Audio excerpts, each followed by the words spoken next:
All right, I'll let Rachel Evans sit down. Just waiting on you, we're live. All right, welcome everybody. I would like to call the 4 p.m. policy meeting for April 22nd, 2024 to order. Everybody's had the ability to look at the agenda, so I'm going to turn it over, and we don't have public comment, right? No. I'm going to turn it over to Ms. Graham to get us started. Thank you. We are going to start with policy BCB, board member conflict of interest.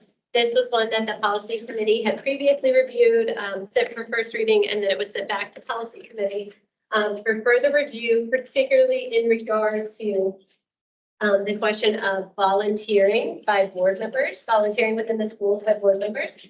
So there was a section in the proposed model policy called employment and volunteering prohibited that stated that a board member may not receive pay as a teacher of a public school, which is within the statute, so that has to remain. This includes employment, oh, sorry, I think the part that was removed from this was that board members could not volunteer within the school either. That was in the model policy. It was removed from the version that was sent for first reading, and that's what we were asked to take a look at when it came back to policy committee.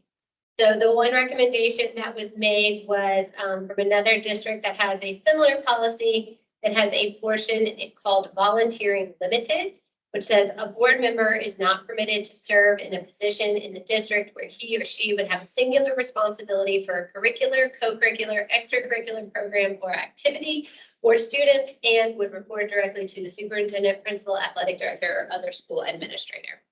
So I will put that for the policy committee's consideration, whether we would like to make that change or send the policy back as it currently is or reconsider the language altogether. Well, just so that statement that we added, is that specifically a procedure or rule just for board members, or is that the case for everyone? So if you look at our volunteering policy, it has very similar language that says that volunteers are not to be solely responsible for curricular, extracurricular activities, etc. So it's very similar language. So what if you were to want to initiate like a volunteer day at the school? You're not responsible for students. Could you not be in charge of that? I mean, if it was The way it's worded, because it doesn't whether say or not it's an extracurricular activity. But that doesn't sound like what you would have in mind would be an extracurricular activity. Yeah, I think if it was in school and it was just an extra event at the discretion of the principal, I think that would be allowed. And then the second part of that says, or students. You like elaborate on Yeah, that a so little bit more. I think it's intending that a board member would not be permitted to, if you kind of break the sentence apart, permitted to serve in a position in the district where you would report directly to the superintendent, principal, athletic director, or other administrator. So I think that's talking more about like a coaching position or something like that, where you would have a direct report.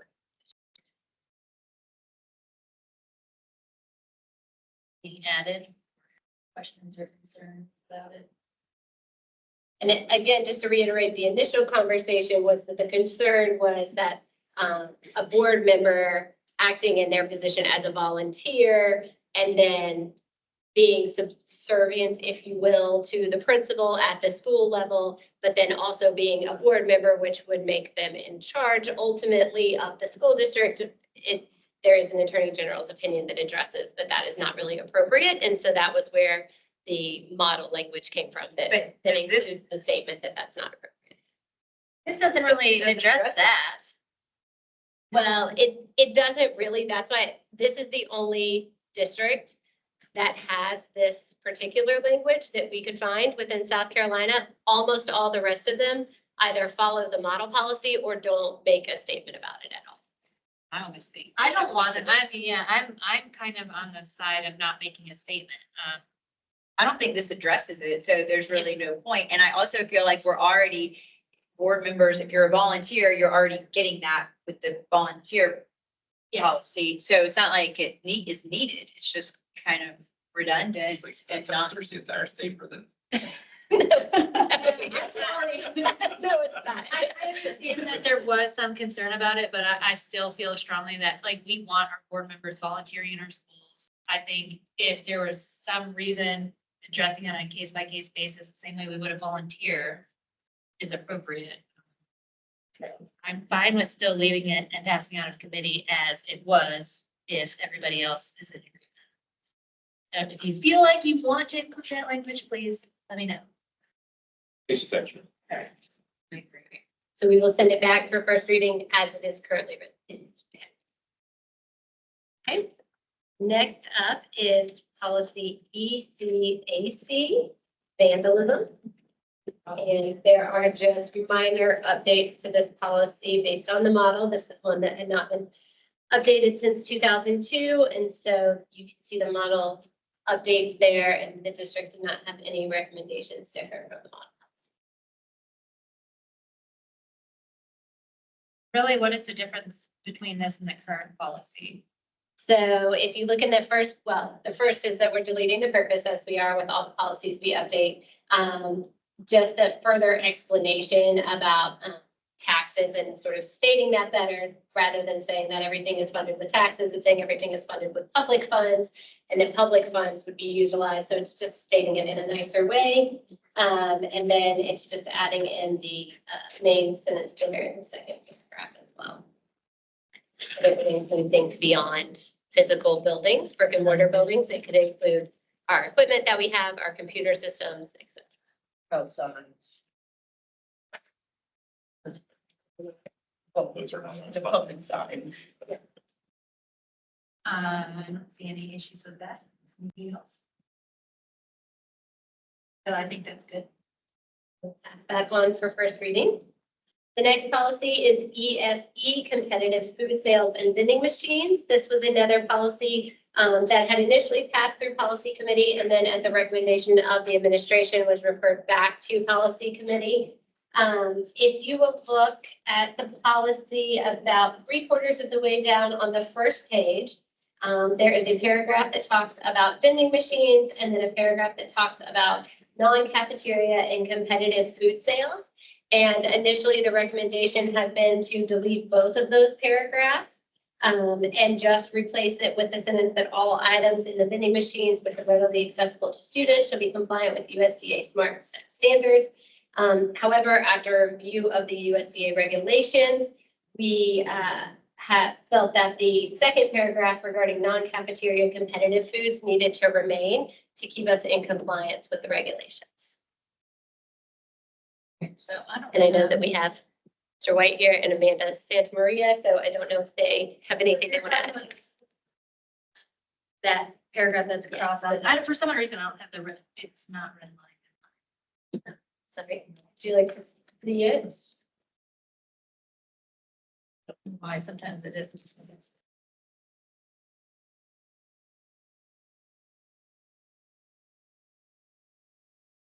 Yeah, I mean, I have no issue with leaving it if that's what y'all feel like is best in that. Right. Will you say that again? Yes, so the primary issue is the third from the bottom paragraph that the schools will not offer or sell other non-cafeteria competitive foods. So initially, the recommendation had been to delete that paragraph, but deleting it would be in violation of USDA regulations for the cafeteria foods that we have to sell and not having competitive foods with that. And so we wanted to leave that in there and work with our schools to be in compliance with So that. we don't really have much of a choice. I mean, we have to leave it in there to be.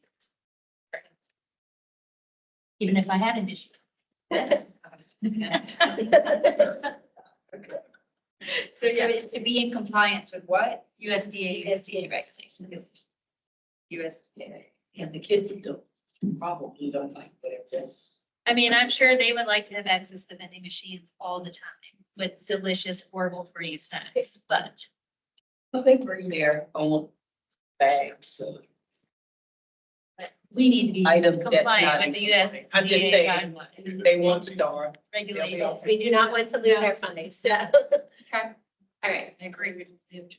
So you can move forward. Okay, unless there's anything else you'd like to add. The next one is JICAR. Again, this one was with policy committee, sent for first reading and then referred back to policy committee. Our process is working great. And this is the student dress policy, particularly the administrative rule. And the request here was at the last bullet point on the first page where it says students are prohibited from wearing sunglasses, hats, or hoods worn inside the building, to add do-rags and bonnets to that point. Thank you. Okay. Unless there's any other feedback, I'm good with passing that out for first reading, unless you had something else. Nope. I think that was just a, realization after the fact Yeah. that that might be beneficial to add. All right, next up is KA, School Parent Community Relations, previously including goals, priorities, and objectives. And you will see here that this policy recommends a good amount of deletions from our current policy. This is a very old policy from 2001. And the model policy is much shorter, as you will see. I believe that that change is primarily because the policy used to entail the goals, priorities, and objectives, which is not really appropriate to include in board policy. That is typically district held and updated regularly. And so a lot of the information that is recommended for deletion are part of the goals and objectives. So that is why they're being removed from board policy. I don't necessarily have any issues with it, but I did want to take a look maybe at some other districts and kind of what kind of policies they have before let's go ahead and pass it out of committee. So I think we revisit it, table it till the next committee meeting. Sure. Do you have any particular districts in mind? No, I look, I mean, I just was kind of curious what other districts standard are for that. Because it does seem like we're completely changing it and reducing it quite a bit. Not saying that that's not beneficial or. Well, and a lot of the information is covered by other policies. For example, if you look, there's a whole section on our relationships with business partners, which we have a separate policy on relationships with business partners. There's a section about, parental involvement, and a lot of that is more through district practice. I think What Ms. is Kelly that? is here to talk about our parent engagement, if you all have any questions about that. But we have the parent engagement centers, and they have their own priorities and objectives that they enforce that way.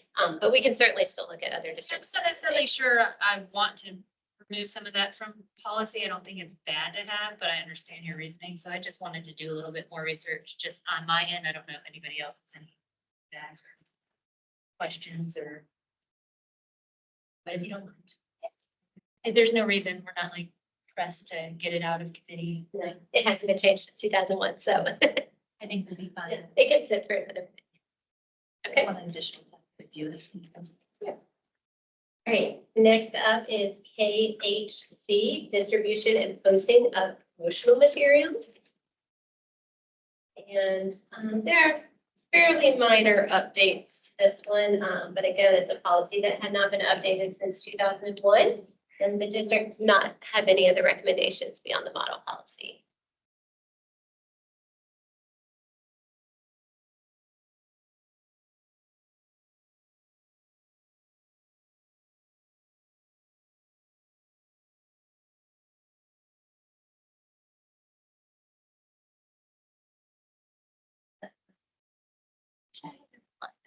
I'm sorry, I don't know. No, I think it's only on my personal computer. For some reason, I guess my Word isn't pulling, but it's not. Yeah. You can't see the red line. Yeah, and then when I'm on the district, it does, so. I think it may have to do if you have the full Office suite, or if you only are using the online version. Yeah, I'm using the on.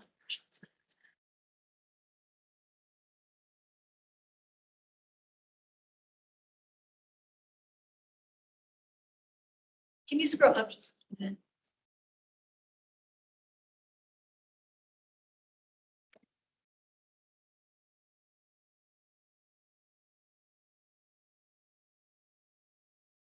Yeah, I don't have any issues with it, do you?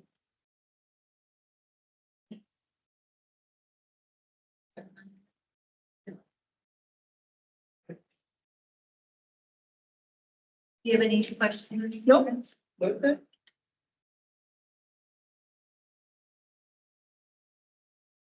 So you're recommending to cross that Why are we, Which party? the teachers may use special aids such as. Well, one, because we have several other policies that address supplemental materials that are used in classrooms. So I don't know that it needs to be included here, but there is the final paragraph that talks about teachers using that. And that's from the model policy. Again, just to clarify, everything that I present now is for the model policy, not necessarily my recommendation. I'm trying to see what was uploaded in mine and what the difference is.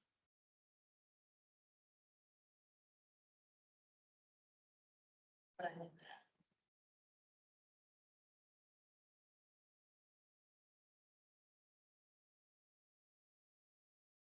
Yeah, I mean, it looks good to me. Have any issues? Everybody good? Right, you can catch that out for first reading.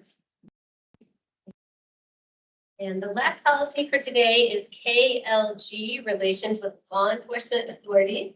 And I think that Mr. Jett and Mr. Forsythe were not able to be here, so we did talk about a couple of recommendations to change the model policy here.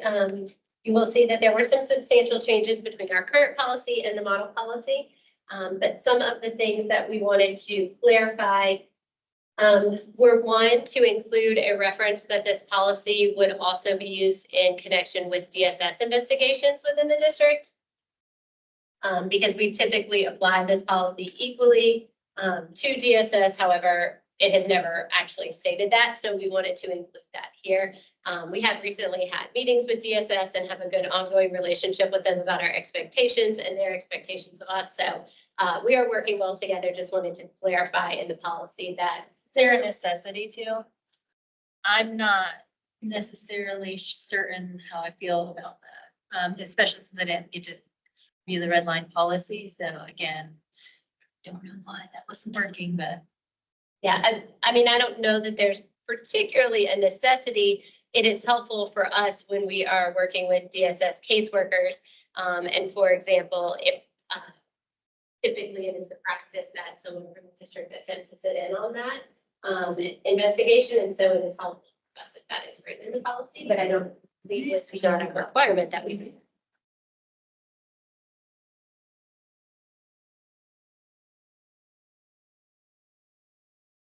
So you're only talking about the regular caseworker, or are you just talking about anyone that's doing an investigation from DSS? You would want somebody to be there, because if they're regular caseworkers there. Right, so it would be regular caseworkers and the CPS workers who conduct the initial investigations. The primary reason that we prefer to have a district staff member in there is because if there are allegations from the student that misconduct occurred during that investigation, the children were in our care when that happened. And so we prefer to have an administrator or school counselor sit in on that meeting. That being said, there are times when DSS or law enforcement tells us that that is not possible. And we allow that because by statute, they are allowed to interview the children alone. And so that is not something that we ask our So administrators. you're just to do. steering on the side It's of agreement. protecting the kids more as much as you can. Where does it specifically mention DSS, does it not? It does not. That's the recommendation, is that we That- would specifically reference that this policy would be applicable to DSS investigations as well. Where would you reference that? I think that it would just be an additional sentence at the beginning that when we talk about cooperation with law enforcement agencies as well as child welfare agencies. I mean, I'm fine with it as it was proposed without including. Unless somebody else feels like it's necessary to add that. I don't think it I'm is. not sure if I'm saying it's necessary, but I think that's an added precaution, and I don't see anything wrong with adding it, because like you said, if law enforcement wants to do it without them present, they can. But then Over at least stepping we're letting them authorities. be present This is. and not have to go back and check with, some outside source as to whether or not we can or cannot do that. That's fine. I don't know, I'm just saying, I mean, if we have nothing on it, then Yeah. is it really making it better? For best practices, you think to have it in there. I mean, I would recommend it. It is helpful for us when we're talking to caseworkers, because while we have had meetings with DSS, some of their administrative people. It doesn't always filter down to the caseworkers. And so sometimes there are questions about whether schools staff members should sit in on those meetings, whether we should be notifying parents that DSS is there or not, and that sort of thing. And so, Yeah, they should have. Policy. Yeah. so we are not, I will say, just for your information, we do not typically notify them that DSS has conducted an investigation unless it is for outside abuse, because it puts the child at more of a risk to go home to a family that has just been notified that DSS has been there talking. Doesn't it say that you would have to notify the parent? So one of the things that we're going to talk about is a recommendation that we only notify if a child is in custody of the police. Because it is not typically something that's appropriate. And when students are emergency removed by DSS or the police, they're responsible for notifying the parent, not the school. Because that would put our staff in a very unsafe situation. Could you bring it back at the next meeting with the proposed language that you're looking to add?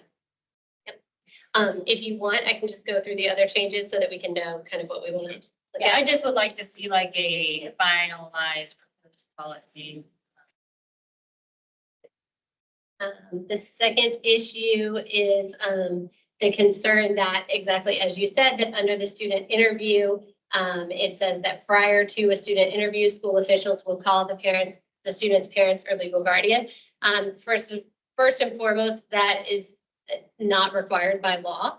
And we are often told by law enforcement or DSS not to contact the parent. And so we don't want to put our administrators in a position where they are stuck between doing what is required by law and what they're being told by law enforcement and court.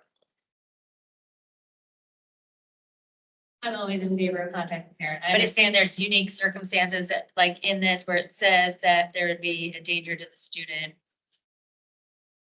I definitely would have to do more research on like what other districts do and maybe a different way about it, but I always, If the home is being. I understand that. I understand. I mean, that, I but and have- then sometimes is it a legitimate? I think it all boils down to also some concerns I have with DSS overstepping sometimes, in certain scenarios. Well, I have families talking about that work DSS for or- DSS, and they're following I their. think policy. Right now, this policy is only referring to law enforcement, so it would Well, they depend on want the to- previous. She yes, wants that, yeah, that's what I'm saying. So my concern is if we change that, then this language is concerning to me. I'm not saying that there isn't definitely cause to not in certain cases, but I want to be careful with that language. Does that make sense? Yeah, unless there's a reason for it. Well, this is covered for law enforcement because it says unless there's a legal reason. Right, but typically we are asked by law enforcement when they're there to interview students, even if it's not a danger for the student's home, not to contact the parent. And we don't want to put our administrators I in a get difficult that. position. Would it be possible? Because law enforcement is not required to notify parents. Schools are not required to notify parents. I understand the concern there, but they are not required to, and we don't want to put our administrators in a position of making that determination against law enforcement or DSS. Just out of curiosity, is there not a difference between being the student's the victim or the culprit? And under Certainly, there could be, it does not matter if they're under 18 or not.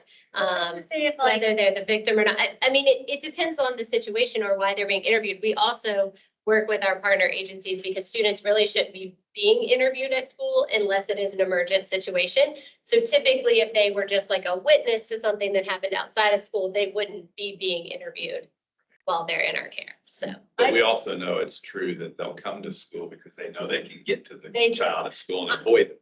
so that's my concern.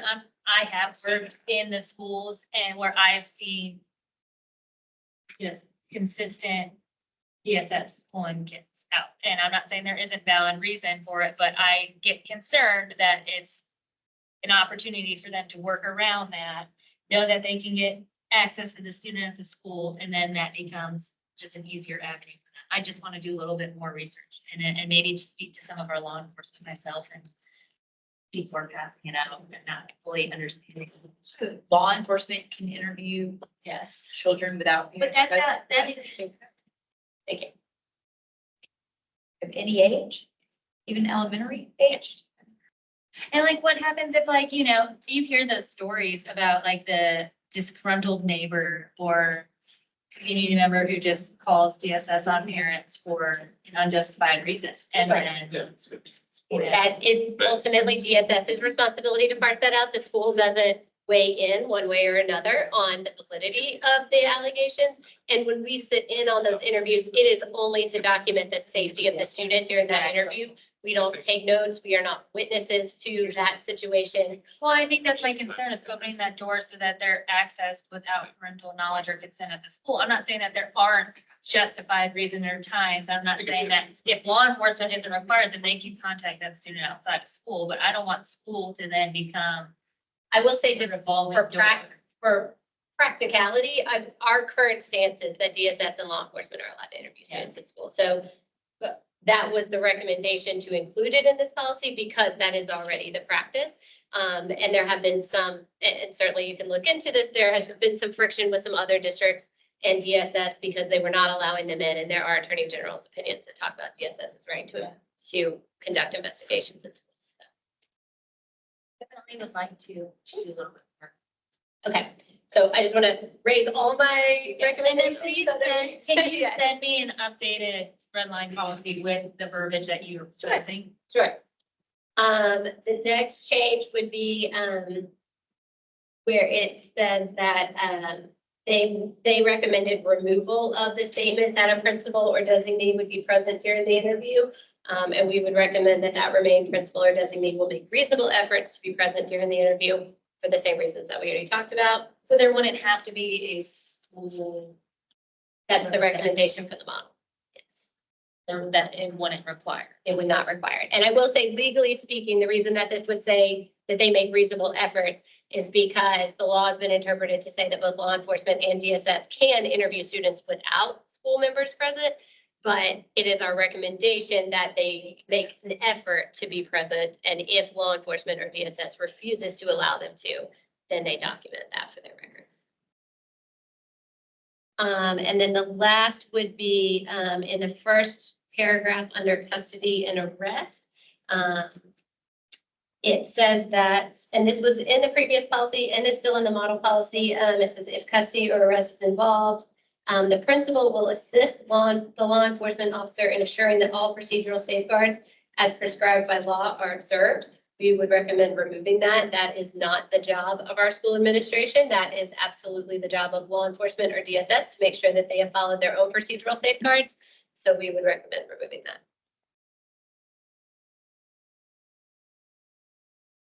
So I will send all that to the committee if you guys would like, and we can table this one to the next meeting as well. Great. I appreciate it. That is all we have for today.